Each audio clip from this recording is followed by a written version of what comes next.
Fica até o final desse vídeo, porque a quinta coisa que vou te mostrar hoje não é um pecado que você cometeu.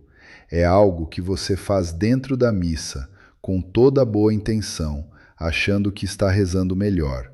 E é exatamente isso que está bloqueando a graça mais poderosa que a comunhão pode te dar. Ninguém vai te contar isso na sua paróquia, mas eu vou te contar agora. Você comunga toda semana, confessa todo mês, reza o terço de manhã cedo, antes de todo mundo acordar. E mesmo assim, quando sai da missa no domingo, a sensação que fica não é paz, é peso. Um peso que você não consegue nomear, não consegue confessar, não sabe de onde vem. E em algum momento você já se perguntou, talvez baixinho, talvez sozinha no quarto: será que tem alguma coisa errada comigo? Será que eu estou recebendo a comunhão de um jeito que não serve? Eu sou o Padre Jonas. Nasci e fui ordenado no interior de Minas, e carrego comigo até hoje a memória de uma mulher que moldou tudo o que eu entendo sobre fé de verdade. Minha avó, Dona Azusa.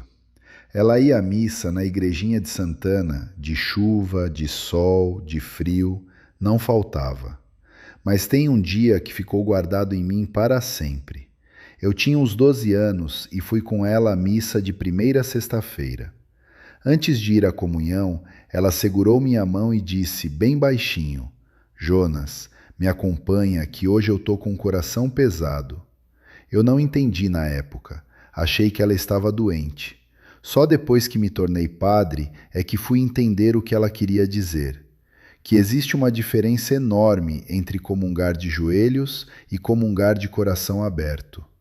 Dona Azusa sabia disso por instinto. A maioria das pessoas nunca ninguém ensinou. Eu sempre fui cuidadoso com esse tipo de assunto. Não gosto de misturar espiritualidade com sensacionalismo. O que vou compartilhar aqui não é opinião minha. É o que os maiores santos e teólogos da Igreja documentaram ao longo de séculos. E é o que eu descobri acompanhando de perto casos pastorais que me ensinaram mais do que qualquer livro. Hoje vou te mostrar 3 revelações. A terceira é a mais importante. E o que eu prometi nos primeiros segundos desse vídeo? O impedimento que ninguém conta, o que acontece dentro da missa com boa intenção, essa entrega só vem no final, não pula. Porque se você pular, vai perder exatamente o que você mais precisa ouvir. Antes de entrar nesse assunto, preciso te pedir uma coisa. Se você chegou até aqui, provavelmente é porque a comunhão não é só um ritual para você. É o momento mais sagrado da sua semana. E você merece recebê-la com tudo que ela pode oferecer. Se quiser que eu continue trazendo esse tipo de conteúdo, o que ninguém explica na missa, o que fica nas entrelinhas da fé, se inscreva agora no canal. É de graça, e cada inscrito me diz que esse trabalho vale a pena continuar. E se já no começo desse vídeo você sentiu que algo aqui é para você, deixa um like. É sua forma de me dizer, Padre, continua. Mas agora, antes de entrar na primeira revelação, preciso que você entenda o mecanismo por trás de tudo isso. Nossa Senhora, na aparição de julho de 1917 em Fátima, registrada nas memórias de Irmã Lúcia, pediu especificamente reparação pelas comunhões recebidas com indiferença e sem preparação. Irmã Lúcia registrou que Nossa Senhora disse que os maiores pecados do mundo não são os pecados de carne, são as comunhões recebidas por hábito, sem amor, sem abertura. Essa não é uma opinião minha. Isso foi dito pela Mãe de Deus, numa aparição reconhecida pela Igreja, a 3 crianças que não tinham nenhum motivo para inventar isso. O que Fátima nos entrega não é uma ameaça, é um diagnóstico. A graça da comunhão não é automática como apertar um botão. Ela penetra na medida em que o coração está aberto para recebê-la. É como a chuva e a terra. A chuva cai igual em todo lugar, mas o solo pedregoso não absorve. O solo preparado absorve até a última gota. Você já se perguntou qual é o estado do seu solo toda vez que você abre a boca para receber o corpo de Cristo? Foi essa pergunta que Dona Conceição me fez. E foi acompanhando a história dela que eu entendi, de verdade, o que esses 5 impedimentos fazem na vida de uma pessoa de fé. Dona Conceição tem 71 anos, mora em Pará de Minas, viúva há 9 anos. Vai à missa toda semana na igreja de São Sebastião, comunga sempre, confessa uma vez por mês com Padre Geraldo. Reza o terço às 6 da manhã, ajoelhada no quarto, diante de um oratório que tem a foto do marido falecido ao lado de Nossa Senhora Aparecida. Ela carrega na bolsa, dobrada dentro do terço que ganhou da mãe no dia da sua primeira comunhão, aos 9 anos, um bilhetinho com o nome do filho. E diz que coloca a mão nesse papel toda vez que comunga, como se fosse levar o filho com ela até o altar. No dia em que ela veio me procurar, ela disse uma frase que eu nunca mais esqueci. Padre, eu comungo toda semana há 40 anos. Por que eu saio da missa tão pesada? Aquela pergunta ficou em mim. E foi tentando respondê-la que eu fui entender os 5 impedimentos que nenhum padre para explicar no banco da confissão. O primeiro eu chamo de a confissão que parece completa, mas não está. O sacramento da reconciliação, para produzir seus efeitos plenos, exige 4 elementos internos: contrição, confissão, propósito de emenda e satisfação. A maioria das pessoas chega ao confessionário com contrição genuína, mas com propósito de emenda vago. Quando o propósito é vago, como vou tentar não fazer mais isso, a absolvição é válida. Mas a disposição interior cria o que a teologia clássica chama de graça recebida em solo pedregoso. É como limpar um copo por fora e deixar o fundo encardido. Está limpo o suficiente para passar numa inspeção rápida, mas não está limpo o suficiente para servir o melhor vinho. Santo Afonso Maria de Ligório, doutor da Igreja e fundador dos Redentoristas no século XVIII, escreveu na sua obra Praxis Confessari que a confissão feita sem propósito específico de evitar a ocasião próxima do pecado não produz arrependimento verdadeiro, produz apenas alívio temporário. Ele distinguia entre o pecador que se confessa do pecado em geral e aquele que se confessa do pecado em particular, com sua circunstância e sua raiz.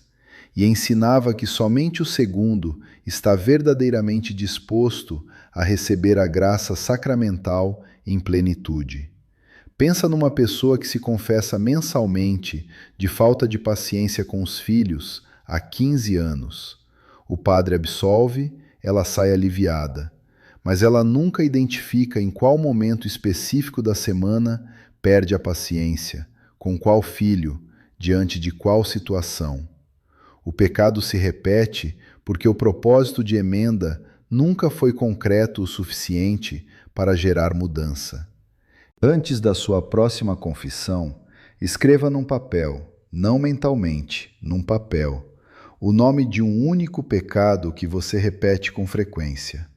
Abaixo dele, escreva: isso acontece quando, e complete com a situação específica. Depois escreva: da próxima vez que isso acontecer, vou fazer, e complete com uma ação concreta alternativa. Leve esse papel ao confessionário e leia para você mesma em voz baixa antes de entrar. Essa diferença entre intenção genérica e compromisso verificável é exatamente o que Santo Afonso ensina que determina a profundidade da graça recebida. Alguém vai pensar: mas o padre me absolveu, a confissão foi válida. Sim, a absolvição é válida, mas validade e fecundidade são coisas diferentes. Uma semente plantada em terra seca germina, mas não dá fruto. A confissão válida perdoa o pecado. A confissão fecunda transforma o penitente. O que estamos buscando não é apenas perdão, é transformação. Dona Conceição, quando descreveu suas confissões para mim, disse que sempre saía do confessionário com a sensação de que não tinha contado tudo direito. Não porque escondia alguma coisa, mas porque o que ela levava era vago demais para se tornar caminho. Era exatamente o que Santo Afonso chamava de confissão incompleta que parece completa. Isso me levou à segunda revelação, e essa vai surpreender você, porque vai falar de algo que você sempre achou que estava fazendo certo. Eu chamo de a pressa sagrada, o pecado que parece respeito. Muitas pessoas, logo após receberem a comunhão, retornam ao banco, ajoelham, fecham os olhos. Até aqui, perfeito. Mas imediatamente começam a rezar uma lista de pedidos. Novena pela conversão do filho, pedido pela saúde da neta, intenção pela alma do marido falecido. A intenção é boa, o timing é o problema. O momento imediatamente após a comunhão é teologicamente reconhecido como o ponto de maior proximidade sacramental com Cristo. Os místicos chamam de presença real interior. Iniciar uma lista de pedidos nesse momento é como abrir a porta para um rei e imediatamente apresentar uma lista de reclamações antes que ele entre. A própria urgência dos pedidos impede a recepção do que foi dado. Santa Teresa de Ávila, doutora da Igreja e mestra da oração contemplativa, escreveu no capítulo 34 do Caminho da Perfeição que após a comunhão, a alma deveria permanecer em silêncio interior pelo tempo que fosse possível, porque, nas palavras dela, o Senhor não vem para ficar ocioso, e nós, com nossa pressa, é que o impedimos de agir. Ela ensinava que os primeiros minutos após comungar são o momento em que Cristo deseja fazer algo na alma, não receber algo da alma, e que interrompê-lo com pedidos imediatos é desperdiçar a visita mais preciosa que podemos receber. Você faz isso porque ama. Aproveita cada segundo após a comunhão para interceder pelas pessoas que ama. E é exatamente por isso que o que vou dizer agora vai surpreender você. A alma que fala não consegue ouvir. Após receber a comunhão e retornar ao banco, impõe a si mesma um silêncio interior de 3 minutos completos, sem rezar, sem pedir, sem listar intenções. Apenas repita interiormente uma única frase: Senhor, estou aqui, faça em mim o que quiser. Coloque um dedo suavemente no peito enquanto faz isso. Esse gesto físico simples ancora a atenção no momento presente e impede que a mente dispare para os pedidos. Somente após esses 3 minutos, inicie suas intenções habituais. Muitas pessoas que adotaram essa prática relatam que a própria lista de pedidos muda depois do silêncio, como se depois de ouvir, os pedidos se ordenassem de forma diferente. Mas rezar intenções é uma coisa boa. Como pode ser um impedimento? Porque o problema não é rezar intenções. O problema é o sequenciamento. Uma conversa profunda não começa com uma lista de demandas. Começa com presença. O Senhor que acabou de entrar em você tem algo a dizer, mas só pode ser ouvido no silêncio que você lhe concede. Dona Conceição, quando descreveu o que fazia após a comunhão, listou de memória as 12 intenções que rezava assim que voltava ao banco. Ela mesma disse que aproveita bem o tempo depois de comungar. Era esse aproveitamento que Santa Teresa chamaria de exatamente o que impede a graça de se instalar. Mas existe uma leveza possível. E essa leveza começa quando a pessoa para de falar e começa a ficar. É uma pequena mudança que abre uma grande porta. Agora chegamos ao que eu prometi no início, o impedimento mais profundo, o único que a confissão não resolve diretamente, e o que mais ninguém vai te contar. Eu chamo de o jejum do coração. Existe um obstáculo à graça da comunhão que não é um pecado catalogável, que não aparece no exame de consciência padrão e que a confissão sozinha não remove. É o ressentimento não nomeado, não o ódio declarado. Esse a pessoa reconhece e pode confessar. O ressentimento não nomeado é aquele que a pessoa transformou em oração. Ela ora pela conversão do filho que a magoou, mas no fundo do coração ainda guarda a mágoa de como ele a tratou. Ela pede a Deus que abençoe a nora difícil, mas ainda carrega o peso da última briga. Esse ressentimento coberto de oração cria o que os místicos chamam de coração dividido, e a comunhão recebida num coração dividido encontra resistência, não porque o sacramento fale, mas porque a graça não consegue penetrar onde não há espaço aberto. São João Paulo II, na exortação apostólica Reconciliatio et Paenitentia, de 1984, escreveu que o perdão genuíno não é um sentimento. É um ato da vontade que precisa preceder a recepção dos sacramentos para que eles produzam seu efeito transformador. E foi mais longe. Ensinou que rezar por alguém, sem primeiro querer o bem daquela pessoa com a vontade, não com o sentimento, mas com a vontade, é uma oração que parte de uma fundação rachada. Antes de entrar no exercício prático, quero te mostrar 5 sinais. Lê com atenção, porque esses sinais aparecem em pessoas que nunca pensariam que isso se aplica a elas. O primeiro sinal: você ora regularmente por uma pessoa específica, mas quando ouve o nome dela, algo aperta no peito antes do pensamento consciente chegar. O segundo sinal: você diz que perdoou, mas quando alguém menciona o que essa pessoa fez, você se pega recontando a história com os mesmos detalhes de sempre, com a mesma dor de sempre. O terceiro sinal: você vai à comunhão com intenções pelo bem dessa pessoa, mas secretamente ainda espera que ela um dia reconheça o quanto te machucou. O quarto sinal: depois de comungar, você sente uma leveza breve, mas nos dias seguintes, o mesmo peso volta, especialmente quando pensa nessa situação não resolvida. O quinto sinal, e esse é o mais revelador: você nunca pensou que esse assunto tinha alguma relação com a comunhão. Nunca associou essa pessoa, essa mágoa e a comunhão como partes do mesmo problema. Se você se reconheceu em 3 ou mais desses sinais, esta revelação é diretamente para você. O maior obstáculo à graça da comunhão não é o pecado que você confessou, é a mágoa que você transformou em oração sem primeiro transformar em perdão. Antes da próxima comunhão, faça este exercício em casa, sozinha, com uma vela acesa diante de uma imagem de Nossa Senhora Aparecida. Escreva o nome da pessoa com quem ainda guarda algo não resolvido.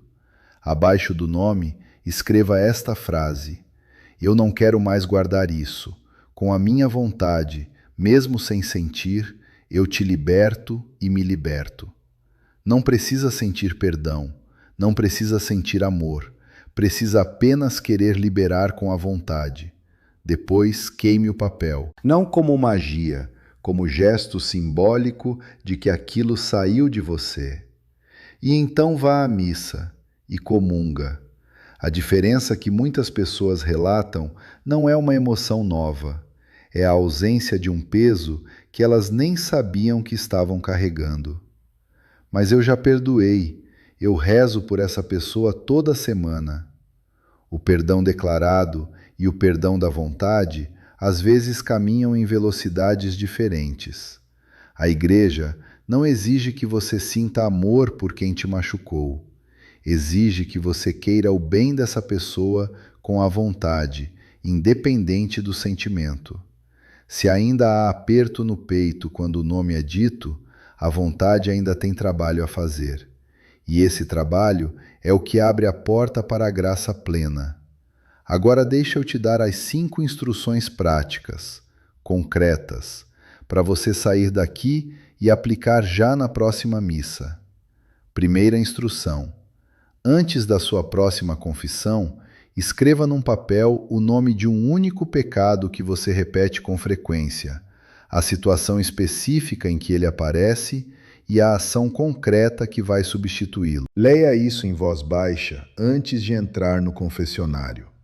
Esse ato transforma a confissão de alívio genérico em compromisso verificável, e é essa diferença que determina a profundidade da graça que você vai receber na comunhão seguinte. Segunda instrução: a partir do próximo domingo, imponha a si mesma 3 minutos de silêncio interior imediatamente após comungar. Apenas uma frase repetida interiormente: Senhor, estou aqui, faça em mim o que quiser. Coloque um dedo no peito enquanto faz isso para ancorar a atenção. Somente depois dos 3 minutos, inicie suas intenções. Quando você faz isso, você não está rezando menos. Você está finalmente criando espaço para receber o que foi dado antes de pedir o que falta. Terceira instrução: chegue à missa 10 minutos antes do início e use esse tempo em silêncio com os olhos fechados, preparando o coração para o que vai receber. Não para listar pedidos, não para resolver o que aconteceu durante a semana, apenas para estar presente. A comunhão não começa no momento da fila, começa na disposição interior. E 10 minutos de preparação silenciosa mudam completamente o solo em que a graça vai cair. Quarta instrução, e essa vai contra o que você faria naturalmente. Se existe alguém com quem você tem uma situação não resolvida, não reze pela conversão ou pela cura dessa pessoa ainda.